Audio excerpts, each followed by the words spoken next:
pas pour rien que les premiers cas qui sont arrivés étaient des pneumocystoses, des sarcomes de Kaposi, etc. C'est pas pour rien que c'était les premières maladies. Donc c'est, enfin, peut-être que c'est effectivement un débat complètement has-been et qu'on n'en veut plus.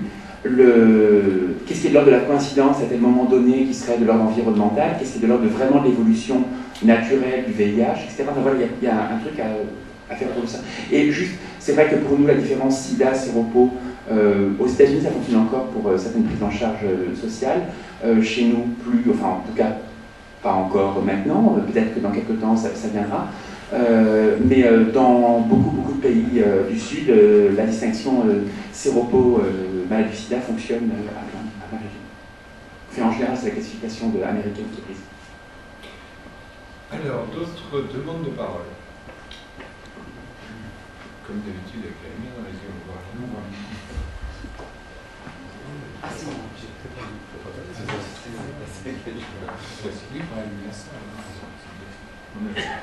Alors, donc, Jonas Lebaille d'acteur.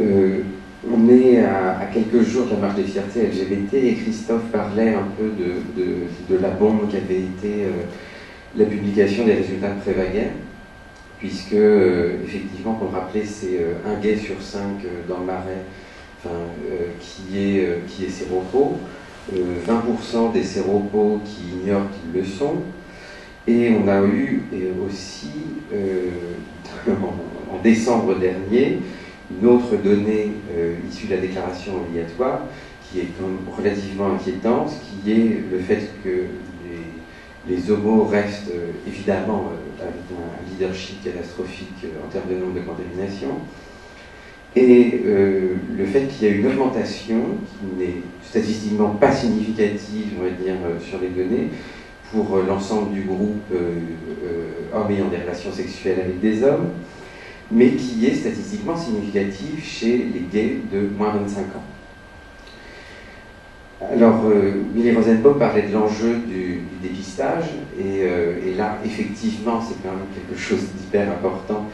Et enfin, il y a des choses qui se débloquent là-dessus, et notamment des crédits qui ont été débloqués par l'assurance maladie pour pouvoir faire du dépistage, enfin, pour pouvoir vraiment augmenter le volume de dépistage.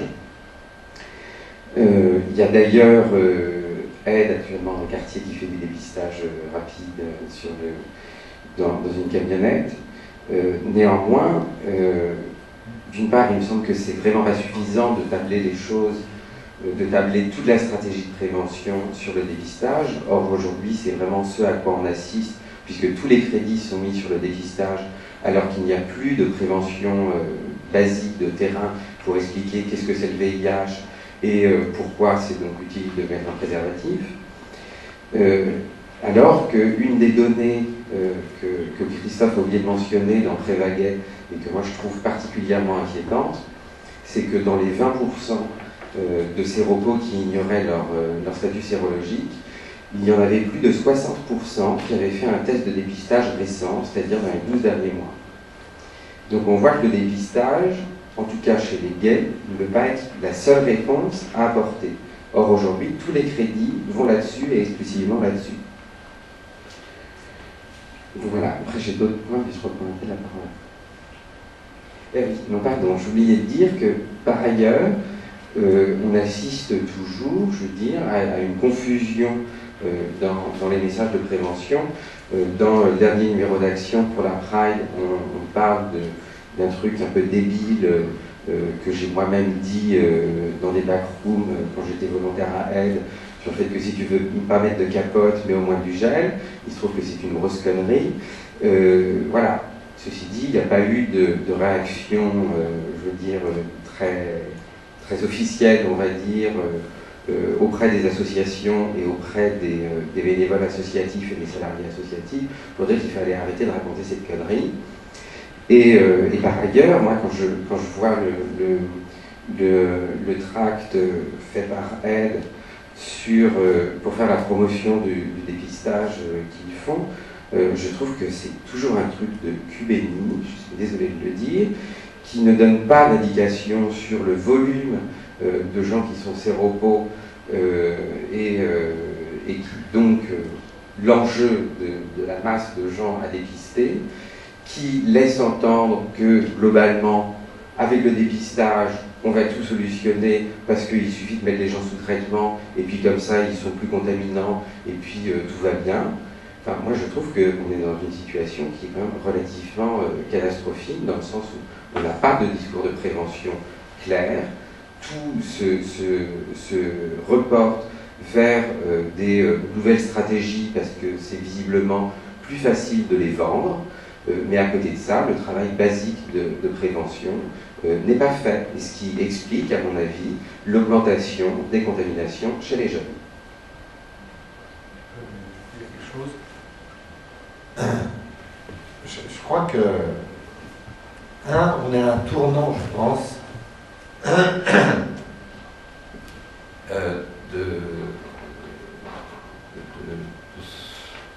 de la vision.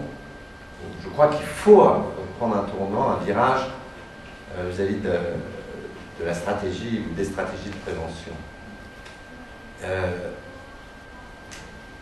Pourquoi est-ce qu'il faut le prendre? Pourquoi est-ce qu'on doit avoir une vision critique de tout ce qu'on a fait malgré tout, même si c'est mal ou insuffisant? Il ne suffit pas de dire, voilà, on a fait ça, mais ça ne marche pas parce que c'est pas suffisant. C'est sans doute un peu vrai, mais pas que. Il y a des gens qui sont parfaitement informés, qui peuvent accéder aux préservatifs et qui ne le font pas. La réalité du terrain, quoi qu'on fasse, c'est que ce n'est pas vrai, y compris dans les couples sérodifférents, que le préservatif est utilisable ou utilisé à 100%. Ce n'est pas vrai. L'expérience, c'est qu'il y a 10% des gens qui l'utilisent à 100%, il y a 10% des gens qui ne l'utilisent pas du tout, et 80% des gens qui se démerdent. Qui utilisent un coup, puis pas l'autre, puis en fonction des circonstances, des situations et tout ça. Ça, c'est la réalité. Et je ne suis pas sûr qu'on puisse, quelle que soit l'énergie qu'on mette dans les campagnes pour l'usage du préservatif, qu'on obtiendra beaucoup mieux. Il n'y a pas de raison d'imaginer que le préservatif en tant que contraception, outil de contraception, induit un nombre de grossesses assez important, et d'imaginer que la promotion du préservatif dans d'autres circonstances ait un impact beaucoup plus important. Bon, je ne vais pas polémiquer là-dessus, mais on peut constater quand même que même dans les endroits où il y a eu des campagnes extrêmement fortes là-dessus, ou même dans les périodes, il y a eu une augmentation, je dirais, globale de l'usage du préservatif, et qu'on voit bien qu'il y a un niveau limite. Je crois que ce serait vraiment faire un déni de réalité que d'imaginer qu'on peut faire peut-être un petit peu mieux, mais de toute façon, on sait bien qu'on atteindra une asymptote. Je vous laisserai la parole après. Ça, c'est une première chose. La deuxième chose, c'est que je crois que c'est une illusion d'imaginer que si les gens, si c'est préservatif ou rien,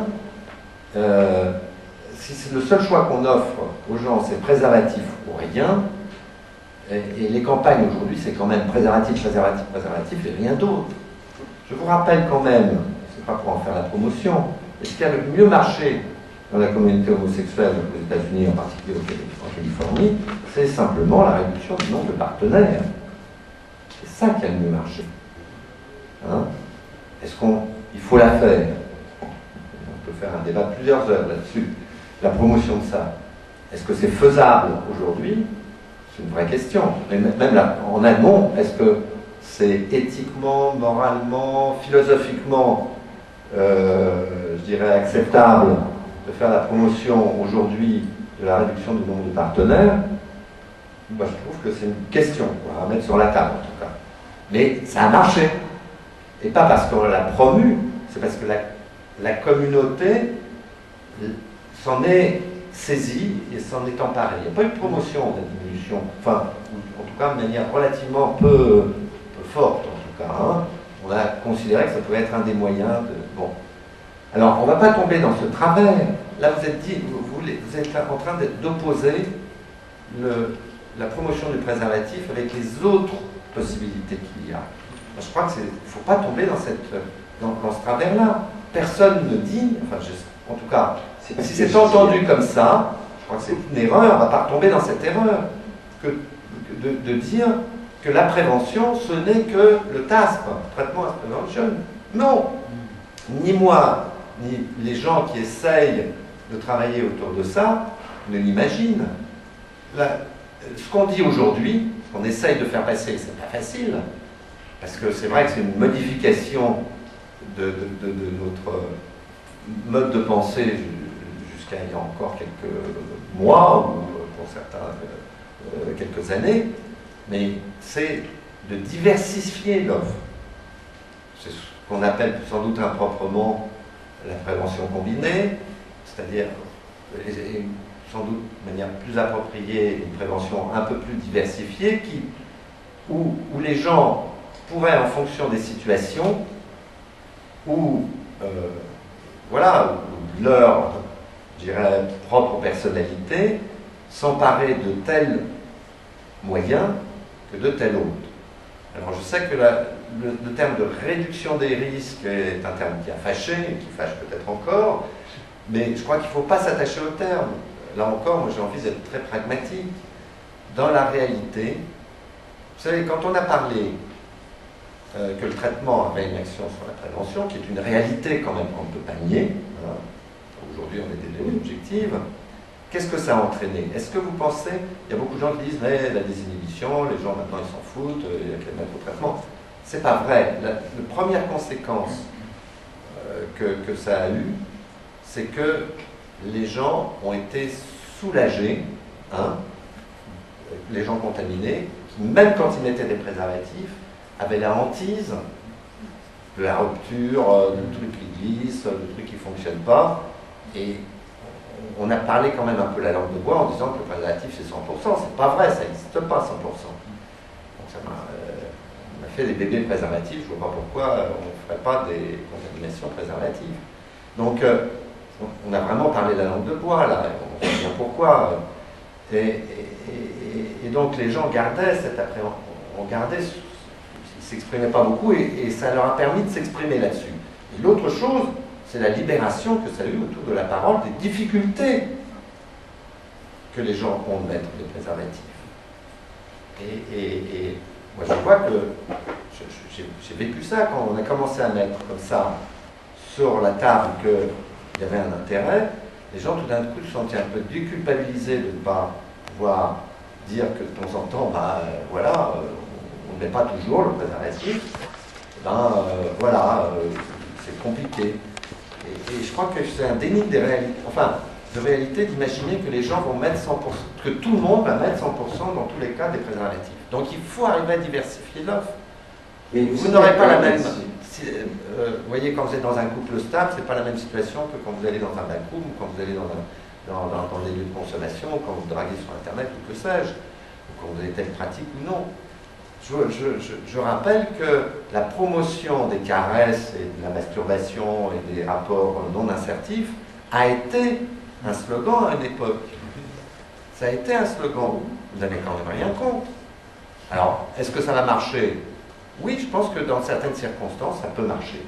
Et bien, pourquoi pas le redire pour les 5% de gens qui vont finalement... vous savez, moi, je fais des consultations de traitement post-exposition. Vous savez, les gens sont d'une angoisse, ils arrivent avec une angoisse, des trucs souvent fantasmatiques. Mais quand vous leur dites, mais finalement, pourquoi est-ce que vous avez fait ça? Vous n'auriez pas pu faire autre chose? Et les gens, ils disent, ben ouais, mais pourquoi? C'est vrai, pourquoi pas? Mais si vous le proposez, je ne dis pas qu'il y a une... Je pense que c'est une erreur, mais vraiment conceptuelle, d'imaginer qu'il y a une recette miracle et un outil miracle. Voilà, je vous donne ma conviction. Ça tombe bien parce que c'est également ma conviction. Et j'aimerais bien pas tomber justement dans une opposition capote versus le reste du monde. Je suis aussi absolument convaincu qu'une prévention avec des stratégies combinées est plus efficace que qui est séropos. 20% des séropos qui ignorent qu'ils le sont. Et on a eu aussi, en décembre dernier, une autre donnée issue de la déclaration obligatoire qui est quand même relativement inquiétante, qui est le fait que à faire pour ça. Et juste, c'est vrai que pour nous, la différence SIDA, séropo, aux États-Unis, ça fonctionne encore pour certaines prises en charge sociales. Chez nous, plus, enfin en tout cas, pas encore maintenant, peut-être que dans quelques temps, ça viendra. Mais dans beaucoup de pays du Sud, la distinction séropo-maladie du sida fonctionne. Pas pour rien que les premiers cas qui sont arrivés étaient des pneumocystoses, des sarcomes de Kaposi, etc. C'est pas pour rien que c'était les premières maladies. Donc c'est, enfin, peut-être que c'est effectivement un débat complètement has-been et qu'on n'en veut plus. Qu'est-ce qui est de l'ordre de la coïncidence à tel moment donné qui serait de l'ordre environnemental? Qu'est-ce qui est de l'ordre de vraiment de l'évolution naturelle du VIH, etc. Enfin, voilà, il y a un truc à... Alors, donc, Jonas Lebaille d'acteur, on est à quelques jours de la marche des fiertés LGBT et Christophe parlait un peu de la bombe qui avait été la publication des résultats de Prévaguet, puisque effectivement, pour le rappeler, c'est un gay sur 5 dans le Marais. Enfin, en général, c'est la classification américaine qui est prise. Alors, d'autres demandes de parole? Comme d'habitude, avec la lumière dans les yeux, on voit rien. Ah, c'est bon, C'est facile, il faudrait allumer ça.